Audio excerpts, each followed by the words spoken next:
In life, boredom and discouragement are emotions almost everyone faces at some point. These feelings often surface when work becomes overwhelming, financial pressure builds up, or when relationships fall apart. In those moments, it's easy to lose motivation and feel detached from the world around you. When discouragement settles in, you may find it hard to focus, hard to care, and even harder to feel joy in the things that once mattered. This is more than just a passing mood. It can be a sign of anxiety and chronic stress. And if left unaddressed, this emotional state can deepen, turning into something much harder to recover from.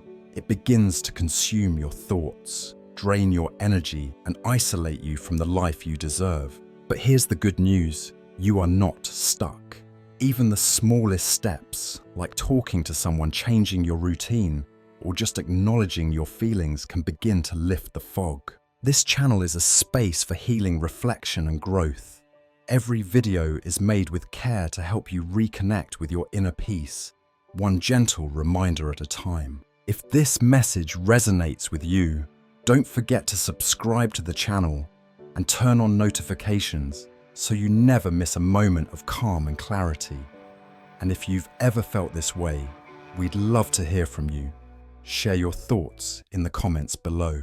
Let's support each other in the journey back to ourselves. The hidden weight of discouragement and why you must not ignore it. There are times in life when everything feels heavier than usual.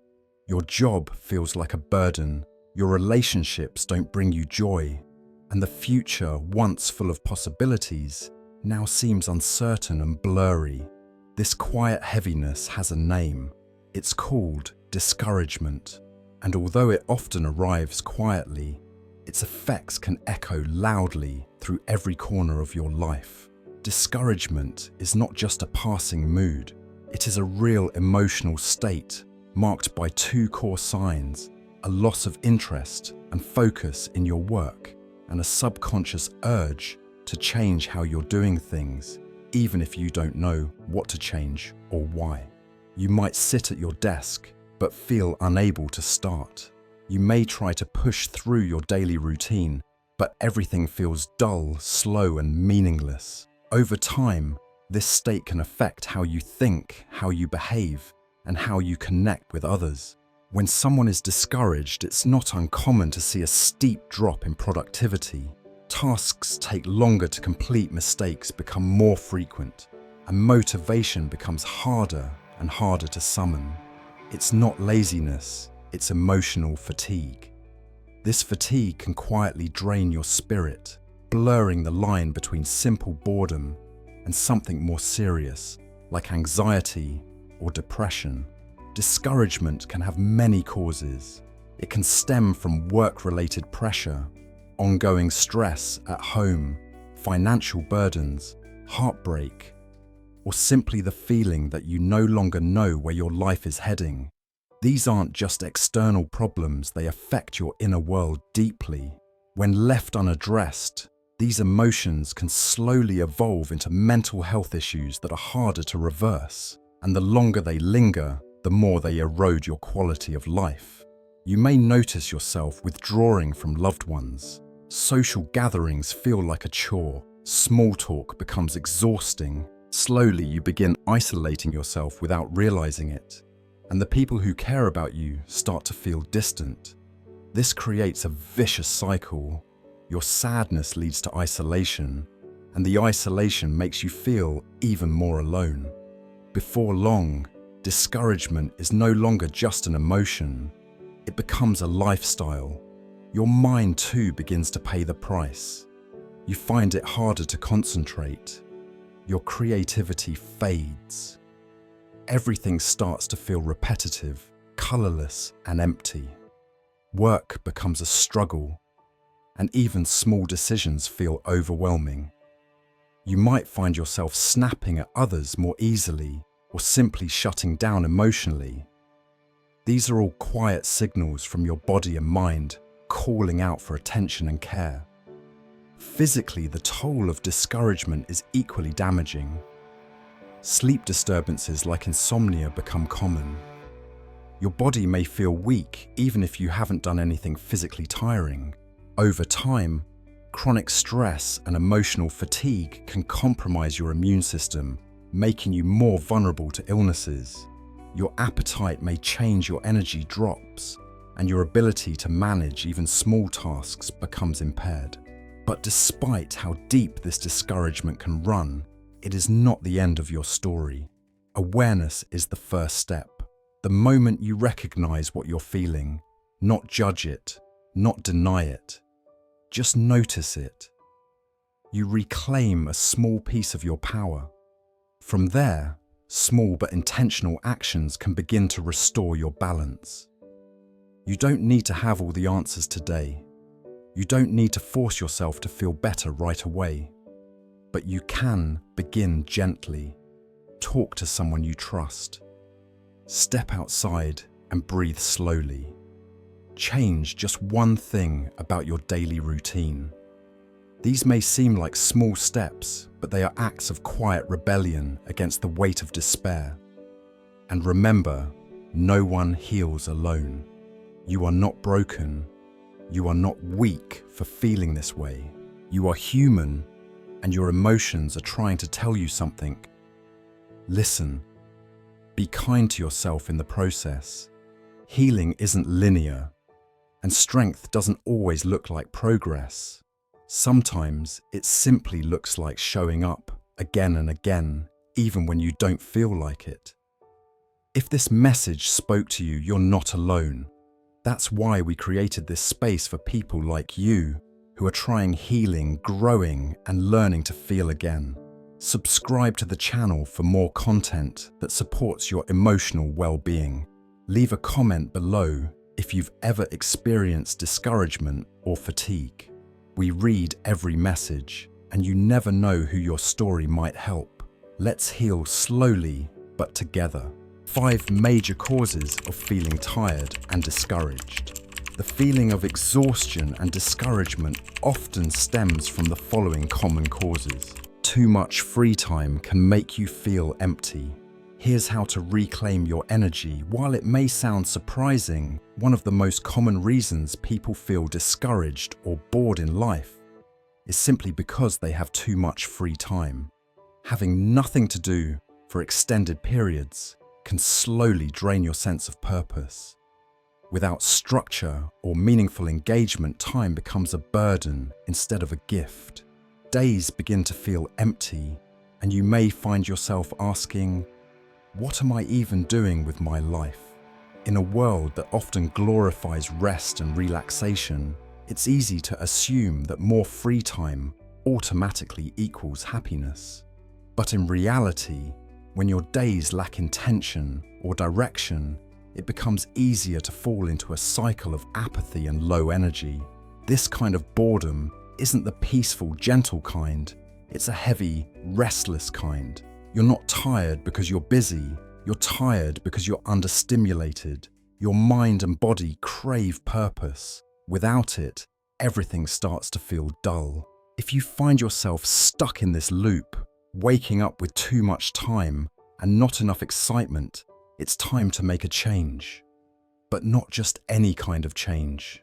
You don't need to fill your schedule with random tasks just to feel busy. The real solution is to reconnect with the things that give your life meaning. What do you love?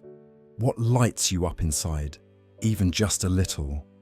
What's something you've always wanted to learn, explore, or build? Start small. Make a simple list of things that spark your curiosity or bring you a sense of peace.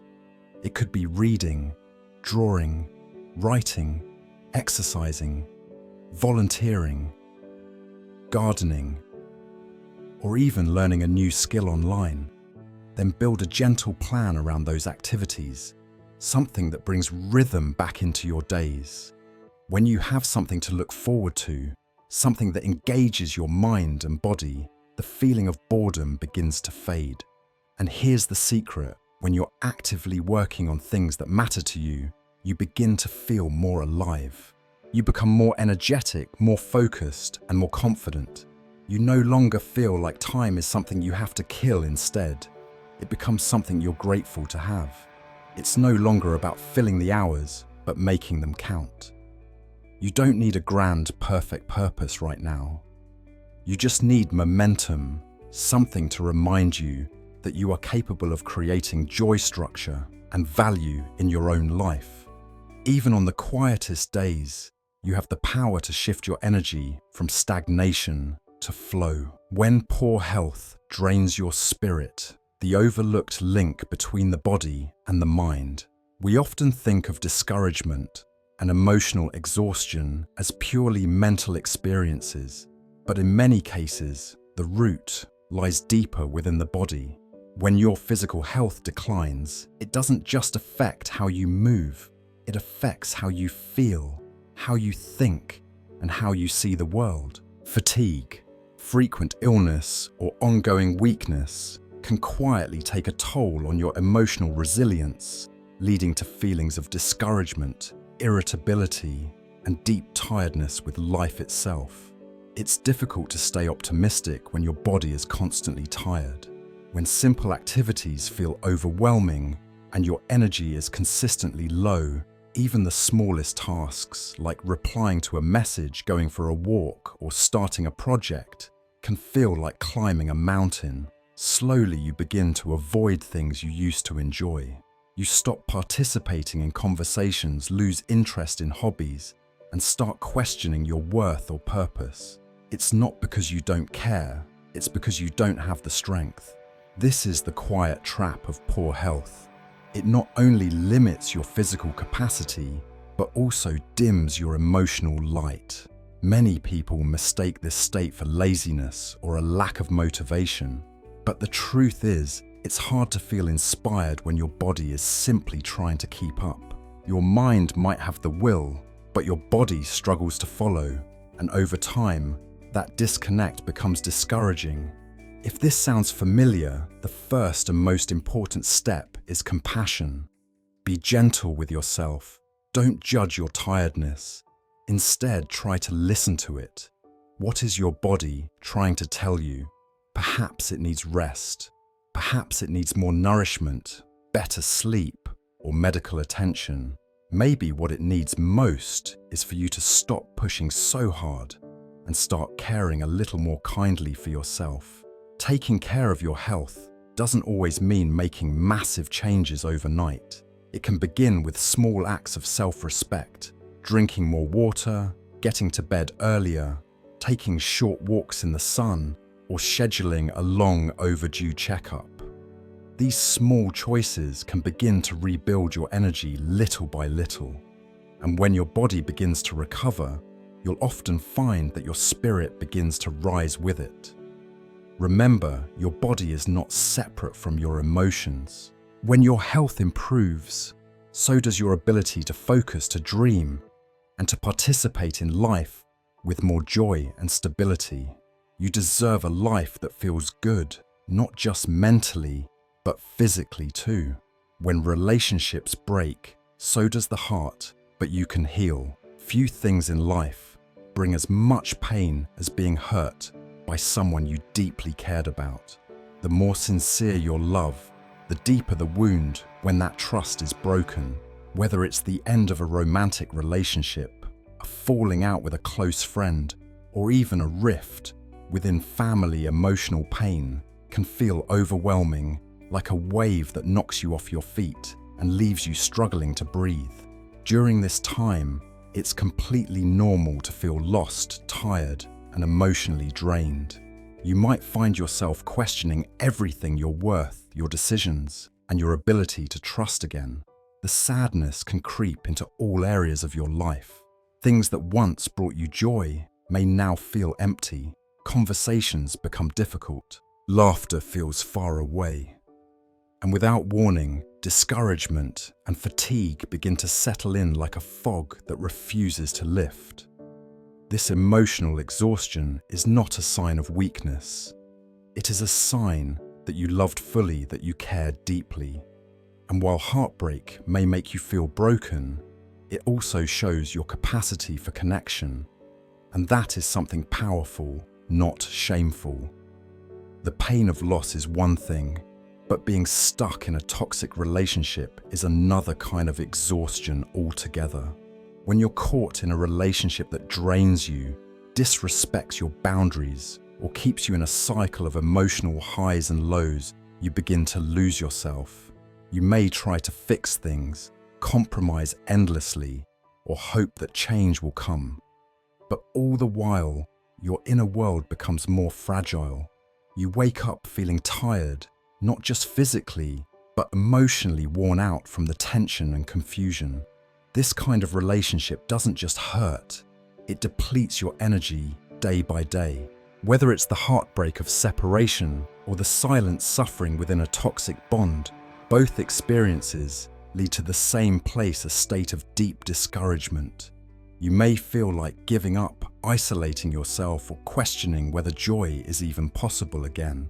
But healing is possible, and it begins by acknowledging your pain without shame. Give yourself permission to grieve, whether for what ended or what never truly began. Then slowly begin to redirect that love inward. You deserve the same care, attention, and compassion that you once gave to someone else. Start small, journaling, quiet walks, talking to someone you trust, or even just allowing yourself to cry without guilt. These are not signs of weakness, but steps toward healing. And in time, the heaviness will begin to lift. The world will slowly start to feel lighter again. If you've ever experienced heartbreak or felt stuck in a painful relationship, know that you're not alone, lost in the middle of enough. When you don't know what you truly want, it's a strange and quiet kind of sadness, feeling lost even when everything seems fine. You might have a comfortable life, a steady job, a supportive family, and all your basic needs met. On the surface, there's nothing obviously wrong, but deep inside, there's a void. You feel restless, disconnected, and unsure of what you truly want. And that confusion can lead to discouragement, fatigue, and emotional numbness. This feeling doesn't always come from crisis or chaos. In fact, it often arises in lives that seem too perfect. When there's no urgency to change and everything appears smooth, you can start to feel trapped in your own comfort. Without struggle, you might lose a sense of direction. Days blend into each other.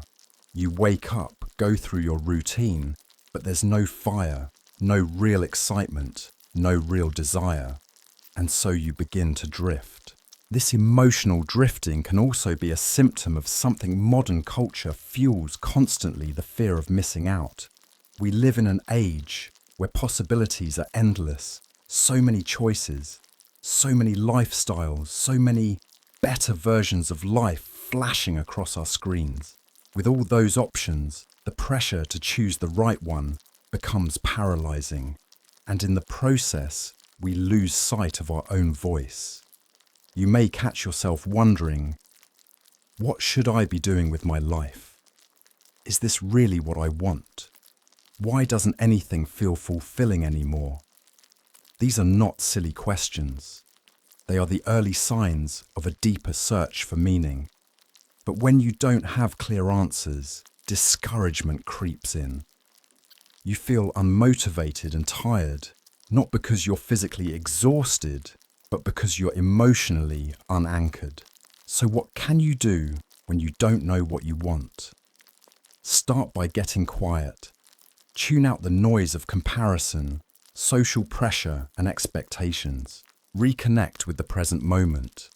Ask yourself not what you should want, but what makes you feel alive, curious, peaceful. It might not be something grand. It might be something small: drawing, hiking, reading, building, helping. Whatever it is, let it guide you, not as a final destination, but as the first step. And most of all, be gentle with yourself. Feeling lost doesn't mean you've failed. It means you're human. It means you're ready to grow into the next version of yourself. If you've ever felt this quiet emptiness, know that you're not alone. This channel was created for those who are searching for clarity, purpose, or simply peace. You just faced a major failure. Now what? Experiencing failure is one of the most common reasons people fall into emotional exhaustion, discouragement, and fatigue. When things don't go as planned, whether it's a failed business, a broken dream, a missed opportunity, or even a personal mistake, it can feel like the world has stopped. The weight of disappointment settles in your chest, and suddenly the future seems uncertain. You may start to question everything, your abilities, your choices, your worth. In those moments, it's easy to feel overwhelmed. You might lose motivation, avoid responsibilities, or isolate yourself from others. It's not unusual to feel stuck, as if you're caught in a loop of self-doubt and regret. But as painful as failure feels in the moment, it is not the end of your journey. In fact, failure often marks the beginning of something deeper, a moment of growth, a shift in perspective, or a hard-earned lesson you couldn't have learned any other way. You've likely heard the phrase, failure is the mother of success. And while that may sound like a cliche, it holds a powerful truth. Every successful person, no matter how confident or composed they seem, has failed. What sets them apart is not the absence of failure, but their willingness to rise again, to learn, and to move forward despite the pain. If you can begin to see your failure not as a permanent defeat, but as a necessary part of the process, your mindset begins to shift. You start to see that the setback may be protecting you from something that wasn't right, or preparing you for something greater. Failure becomes your teacher. It shows you what needs to change, where you need to grow, and how to build stronger foundations for the future. Of course, it's okay to grieve first. Feel the disappointment. Acknowledge the loss. But don't stay there forever. Once the storm passes, take time to reflect. What did this failure teach you? What can you do differently next time? How can you use this moment to become wiser, stronger, more resilient? Discouragement, in the end, is just an emotional signal. It tells you that something didn't go the way you hoped, but it also opens the door to reflection and renewal. The most important thing is to not let one failure define your worth or your future. And remember, the causes of discouragement are many, and each one requires a different kind of care. When you understand where your feelings come from, you're better equipped to find the right solution, one that's not only effective, but also kind and sustainable. If you're going through a tough time after failure, know that you are not alone.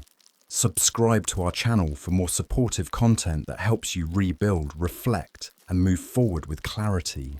And if failure has ever taught you something valuable, share it in the comments. Your story might be exactly what someone else needs to hear. You still have value. The story of a crumpled $50 bill. It was a bright Saturday morning when nearly 200 people filled the hotel conference room. Teachers, business leaders, parents, students, each one arriving with the hope of walking away a little wiser, a little more inspired. The man they came to hear speak was Daniel Harper, a well-known motivational speaker who had spent the past decade helping people rediscover their self-worth and purpose. The room buzzed with conversation as people found their seats, some balancing coffee cups, others adjusting their notepads. The projector screen behind the stage was still blank, and there was no flashy entrance, no dramatic music. Just Daniel standing calmly under the warm lights in a simple navy suit, holding something small in his hand, a crisp $50 bill. Without saying a word, Daniel raised the bill above his head. A hush fell over the room. With a calm voice, he asked, "Who would like this $50 bill?" Nearly every hand in the room shot up. Some people chuckled. Others leaned forward slightly, curious where this was going. He nodded slowly. "Okay, I see a lot of you would like to have this." Then, without warning, Daniel crumpled the bill tightly in his hand. The sharp edges bent, the smooth paper wrinkled. He opened his palm to show the now wrinkled bill. It looked beaten, no longer pristine. And now he asked, "Who still wants it?" Again, almost every hand in the room went up. Daniel smiled. "All right, let's try something else." He dropped the crumpled bill to the ground. Stepping forward, he stomped on it with his shoe, twisting it slightly, grinding it into the carpet as if to ruin it. The bill was now not only wrinkled, but dirty, its corners bent, and traces of dust clinging to it. He picked it up, held it high again, and asked, "Now who still wants it?" Without hesitation, every hand went up once more. Daniel looked around the room. For a brief moment he said nothing. He let the silence speak. Then he said softly, "You have all just learned a lesson that many people spend their whole lives trying to remember." The room was still all eyes on him. "No matter what I did to this bill, whether I crumpled it, stepped on it, or dirtied it, it didn't lose its value. It's still worth $50. And all of you still wanted it because you recognized that its worth hadn't changed. Now think about your own life. Life will crumple you too. There will be moments, maybe you've already had them, where life crumples you. Times when people reject you, when failure smacks you in the face, when you feel humiliated, ashamed, or forgotten. Times when you are misunderstood, judged, or made to feel less than. He looked out at the audience. Some were nodding, some had grown still. One young woman near the back had tears forming in her eyes. You might go through heartbreak. You might lose your job. Someone might tell you that you're not good enough, not attractive enough, not smart enough. Life may stomp on you repeatedly and leave you wondering if you still matter. But here's what I want you to know: you never lose your value. Daniel walked slowly across the stage. I once met a man named Eric. He was a brilliant artist. When I first met him, he hadn't painted in over 2 years. I asked him why he stopped. Eric had told Daniel, "Because one gallery owner told me my work was childish, said I lacked technique. I never picked up the brush again." Daniel continued.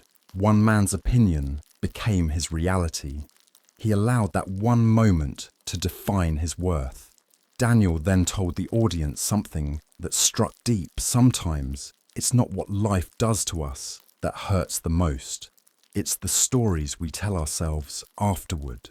We all carry scars. He lifted the crumpled $50 again. This bill is no longer perfect. It has creases. It's a little dirty, but it's also now more real. It has been through something, just like you. The people you admire most in life. Those with wisdom, depth, compassion. They aren't that way because they were untouched by hardship.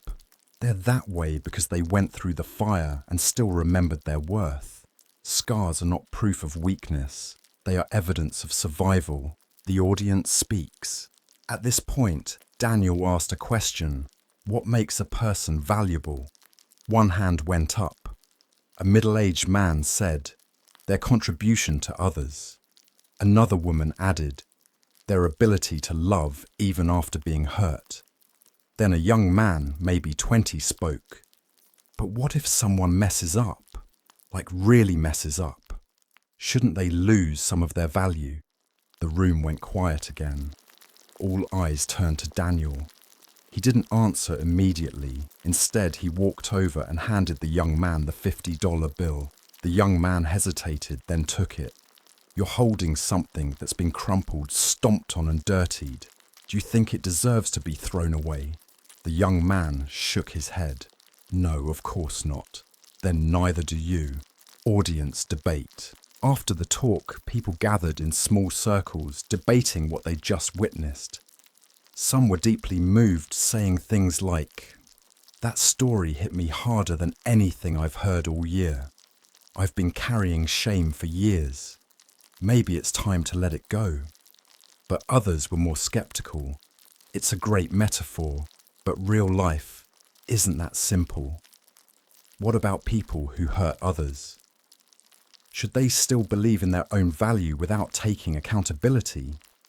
This sparked real conversation.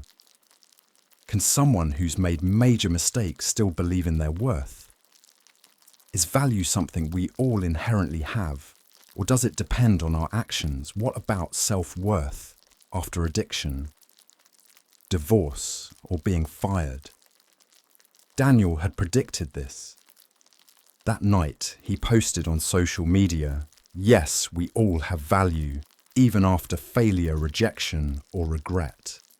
But holding on to that truth doesn't mean avoiding accountability. It means healing begins from knowing you are still worth healing. 1 week later, the hotel received dozens of letters. Some wrote that they had finally applied to a job they were too afraid to go for.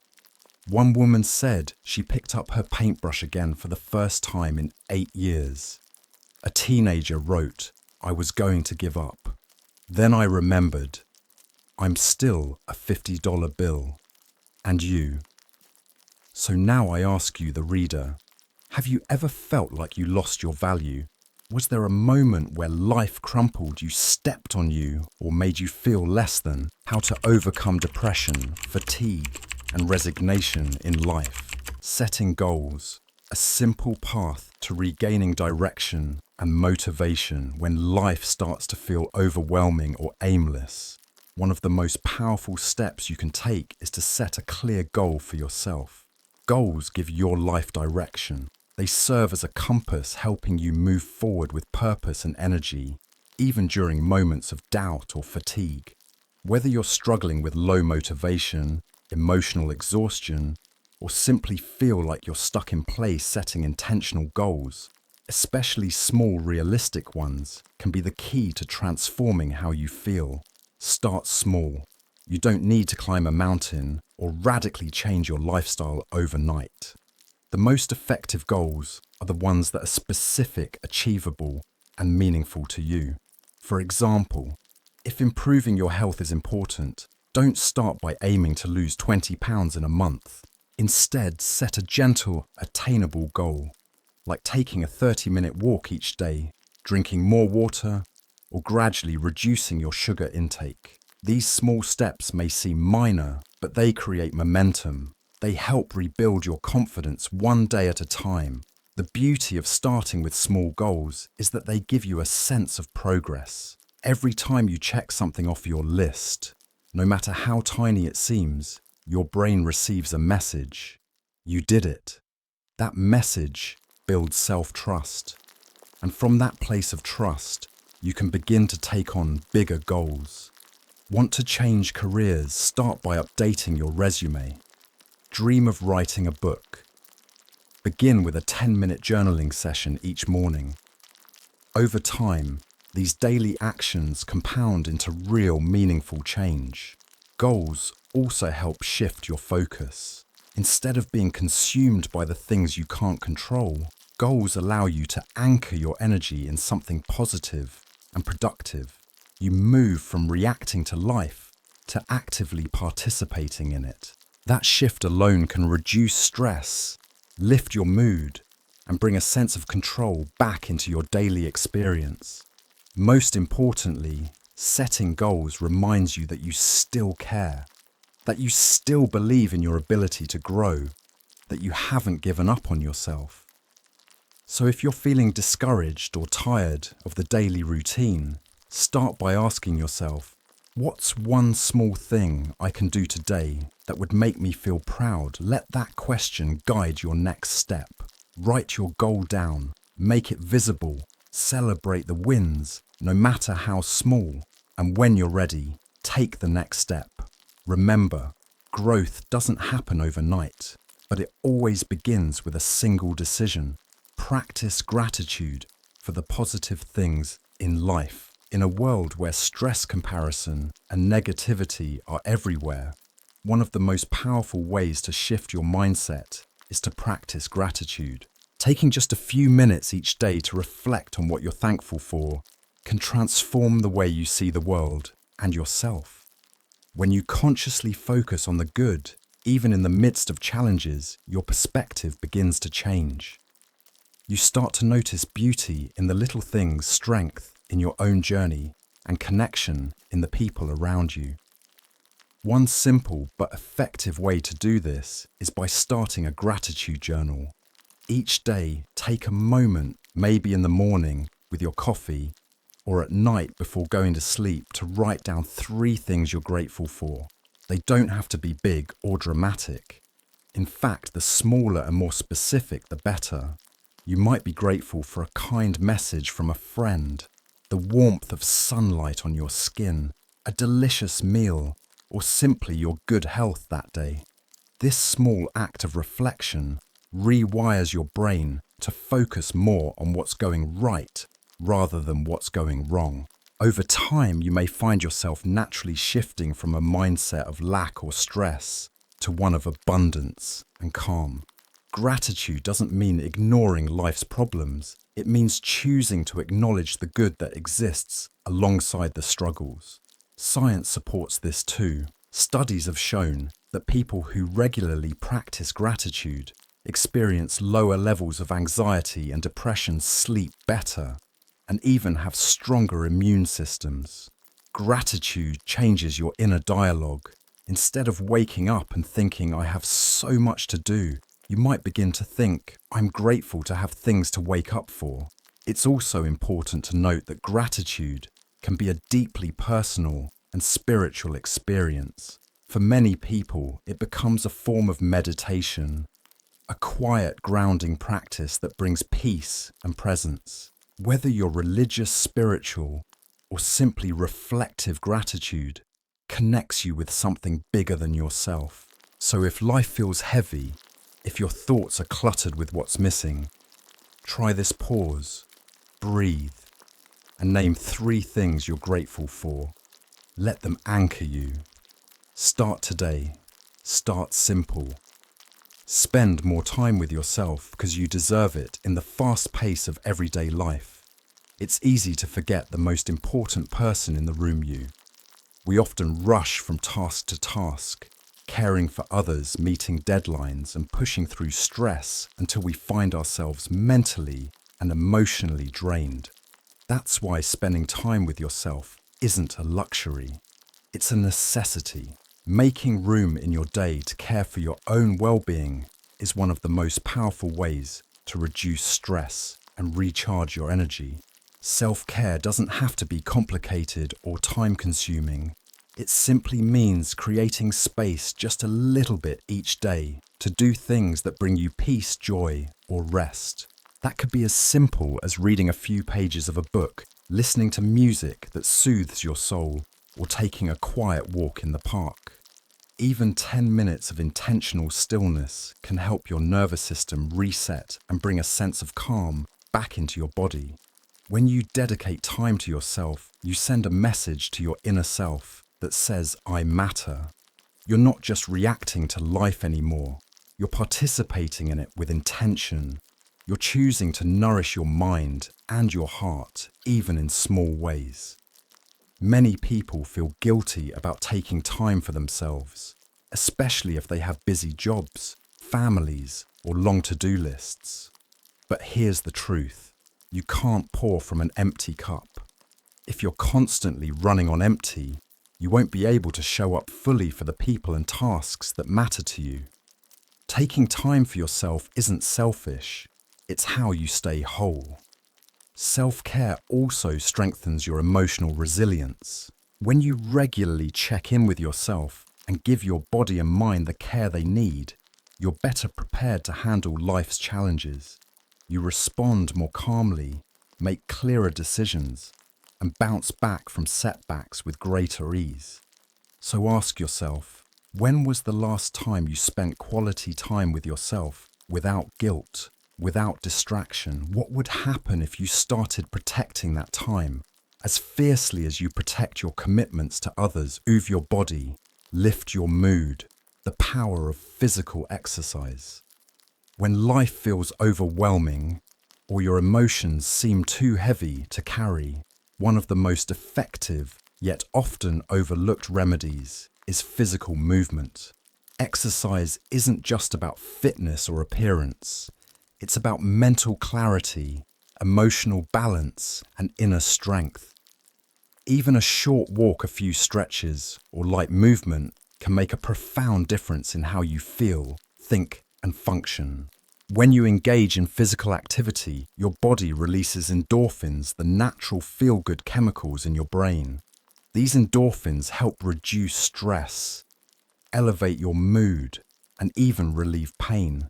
That's why you often feel lighter, clearer, or even joyful after a good workout. It's not just in your head, it's a real biological response. Regular movement helps regulate your emotions, quiets anxiety, and boosts your resilience in the face of daily pressures. And the beauty of movement is that it doesn't have to be intense or time-consuming to be effective. You don't need a gym membership or a strict routine. Just 15 to 30 minutes a day of walking, dancing, stretching, or biking can create lasting benefits for both your body and mind. The key is to find something you enjoy, something that feels good, not forced. When you move in a way that brings you joy, exercise stops being a chore and becomes a form of self-care. Besides the chemical benefits, movement also gives you a sense of progress. On days when everything feels stuck or uncertain, choosing to move, even just a little, is a powerful reminder that you still have agency. It's a simple act that can help you reclaim control, one breath and one step at a time.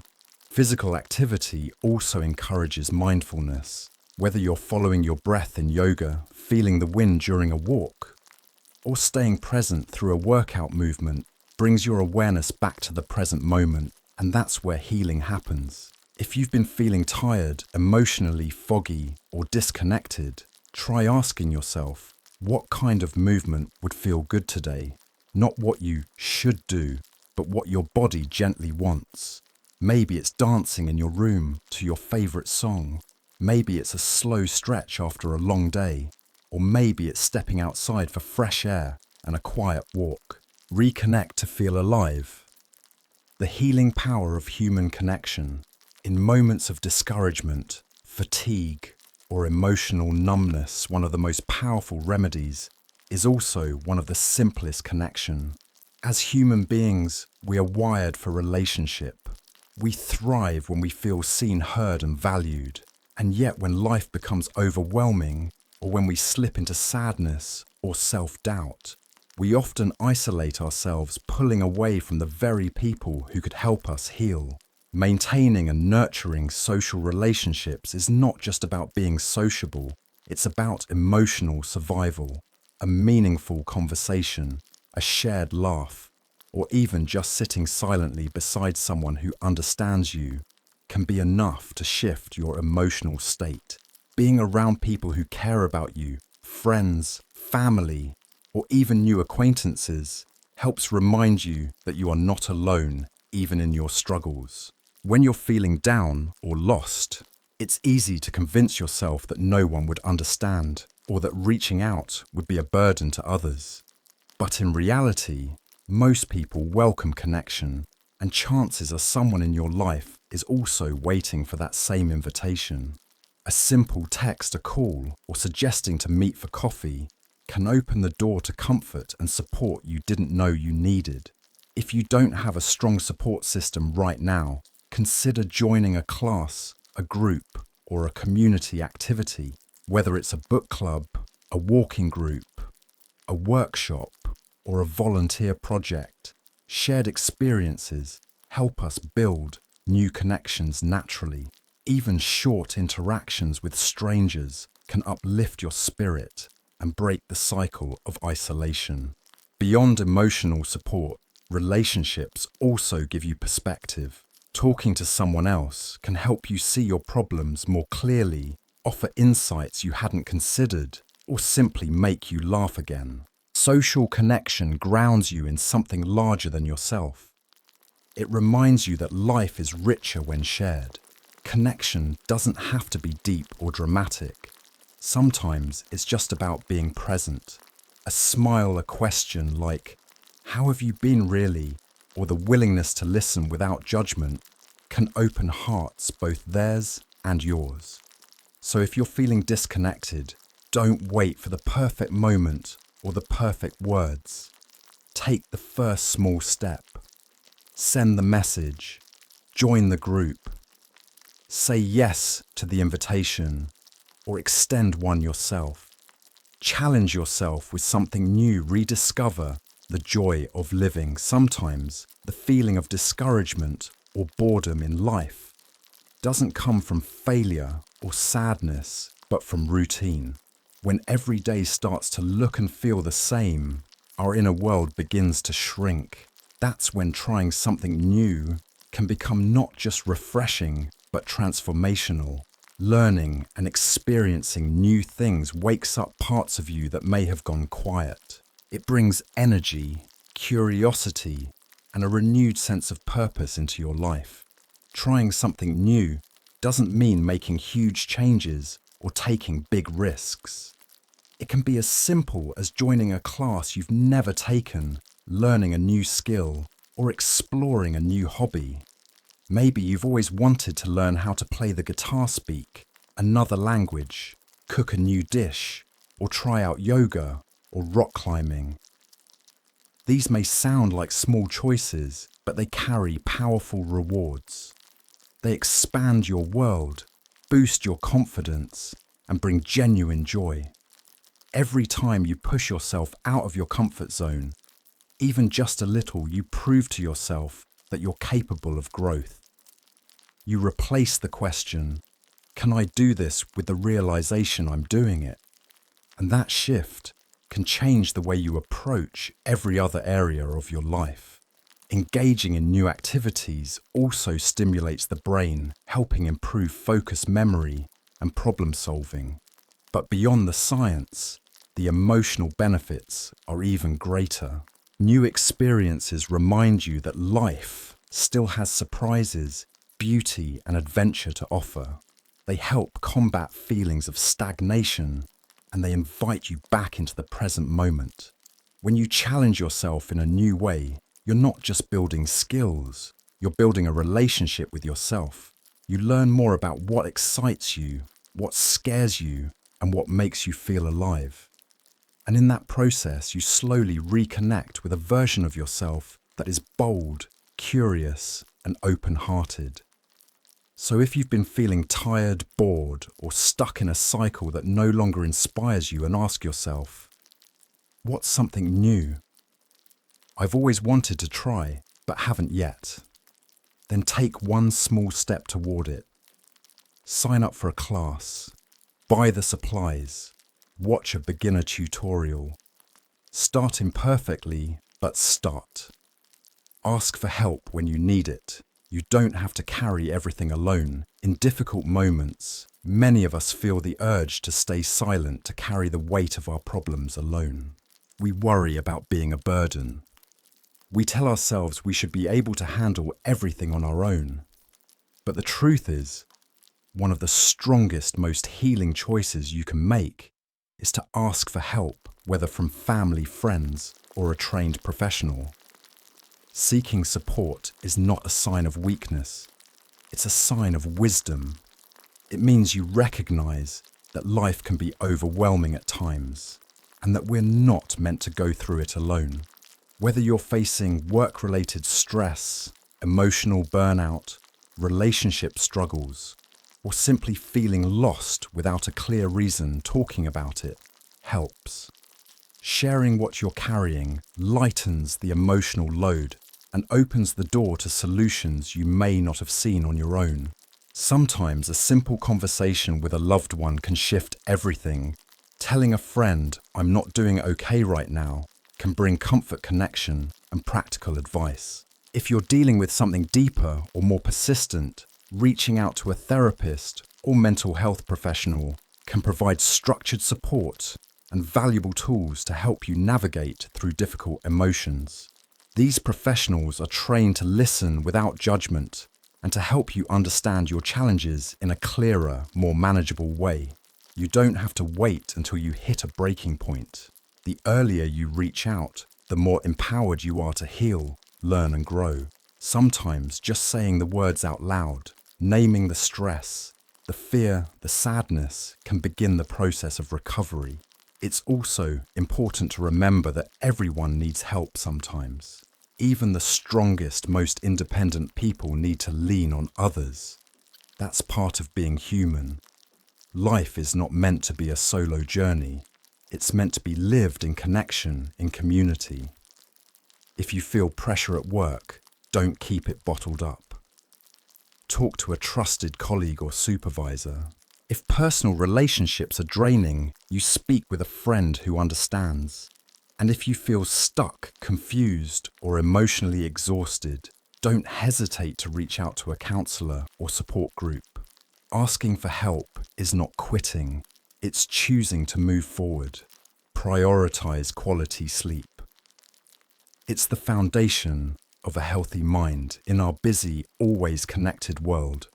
Sleep is often treated like a luxury, something we squeeze in if we have time, rather than a vital part of our well-being. But the truth is, getting enough high-quality sleep is one of the most essential things you can do for your mental, emotional, and physical health. Without it, even the smallest challenges can feel overwhelming. With it, your mind becomes clearer, your mood more stable, and your body better equipped to heal and function. Sleep is more than just rest. While you sleep, your brain is actively working, processing memories, regulating emotions, and recharging your nervous system. That's why, after a night of deep, uninterrupted sleep, you often feel not just physically better, but mentally sharper and emotionally more balanced. On the other hand, chronic lack of sleep can lead to irritability, anxiety, low energy, and difficulty concentrating, making it much harder to navigate life's everyday demands. To support better sleep, it's important to create a consistent and calming bedtime routine. Start by setting a regular sleep schedule, going to bed and waking up at the same time each day, even on weekends. This helps regulate your body's internal clock and improves the quality of your sleep over time. Next, focus on creating a comfortable sleep environment. Your bedroom should feel like a peaceful retreat, cool, quiet, and free from distractions. Dim the lights as bedtime approaches to signal to your body that it's time to wind down. Avoid using electronic devices like phones, tablets, or laptops at least 30 to 60 minutes before bed, as the blue light from screens can disrupt your natural sleep cycle and make it harder to fall asleep. If your mind tends to race at night, try incorporating relaxing habits into your evening routine, such as reading a book, listening to soft music, or practicing deep breathing or meditation. These simple rituals help quiet your thoughts and ease your body into a state of restfulness. Most importantly, treat sleep as a non-negotiable part of your self-care, not something to sacrifice in the name of productivity or entertainment. When you prioritize rest, you're not being lazy. You're investing in your long-term clarity, creativity, and emotional strength. Slow down. Find joy in the present moment in a world that constantly pushes us to do more, be more, and achieve faster. It's easy to get lost in the rush. We worry about the future, dwell on what we haven't done, and overlook the beauty of what's happening right now. But sometimes the most powerful thing you can do for your well-being is to simply slow down, to pause, breathe, and reconnect with the present moment. Living more slowly doesn't mean giving up on your goals or being unproductive. It means giving yourself permission to enjoy life as it unfolds, rather than constantly chasing what's next. When you slow down, you create space to notice the small joys that are often buried under stress or distraction. A warm cup of tea, the sound of birds in the morning, the softness of sunlight through your window. These tiny, quiet moments hold more peace than we realize. So many of us are living in our heads, planning, worrying, remembering, regretting, We forget that life is happening right here, right now, in the space between each breath. Taking a slow walk through the park, watching the sunset, or sitting in silence can reconnect you with something deeper, a sense of presence, gratitude, and calm. These practices may seem simple, but they have the power to shift your entire mood and perspective. Slowing down also helps you let go of pressure, the pressure to be perfect, to always be achieving, to prove your worth through productivity. When you begin to savor life, instead of rushing through it, you realize that your value doesn't depend on what you've accomplished today. It depends on how fully you're living, feeling, and appreciating the present. And often, it's in the simplest things that we find the deepest happiness. A shared smile, a slow morning, the taste of your favorite meal. These are the moments that make life meaningful, not the checklists, not the trophies. If you're feeling overwhelmed or like time is slipping through your fingers, take this as a gentle invitation. Pause, put down your phone, step outside, feel the wind, sip your drink slowly, watch the clouds move. Life isn't only about reaching the next milestone. It's also about experiencing the journey in between. Face negative emotions with confidence and calm. Negative emotions are an inevitable part of life. No matter who you are, there will be days when you feel anxious, overwhelmed, sad, or discouraged.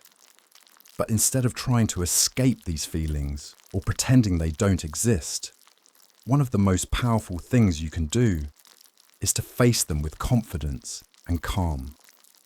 This emotional strength doesn't come from avoiding pain, but from learning how to acknowledge it with self-compassion and clarity. When a negative emotion arises, pause. Notice it. Name what you're feeling, whether it's fear, frustration, guilt, or sadness. Simply naming your emotion creates distance between you and the feeling itself. You are not your anxiety. You are not your anger. You are the observer, the one with the ability to respond, not just react. Avoiding or suppressing emotions often makes them stronger. On the other hand, when you meet your emotions with acceptance, you begin to regain control over how they influence your thoughts and actions. For example, if you're feeling anxious, instead of trying to fix it immediately or blame yourself for feeling this way, try deep breathing. Inhale slowly, exhale gently, repeat. Remind yourself, I'm safe, I am capable, this moment will pass. This calm self-talk paired with breath awareness signals your nervous system to relax. Over time, this practice strengthens your emotional resilience. You begin to realize that negative emotions are not signs of failure. They are signs that you are human, awake, and aware. The more you practice this approach, the more confident you become in your ability to navigate challenges. You stop fearing your own feelings and start trusting yourself to handle them. And with that trust comes peace, a quiet, grounded strength that helps you face whatever life brings, not with panic, but with presence. Ultimately, discouragement is something we all experience, but it doesn't have to defeat us. By applying the tools we've explored, setting goals, practicing gratitude, exercising, resting well, reaching out for help, and embracing the present moment, you begin to rebuild your emotional balance. Bit by bit, the fog lifts and your energy returns. Even the smallest step, like acknowledging one feeling or taking one deep breath, can create a ripple of positive change. These tiny shifts may seem minor, but over time, they help reshape your mindset, restore your confidence, and bring back your inner light. So be patient with yourself. Healing is not linear. Progress is not always visible.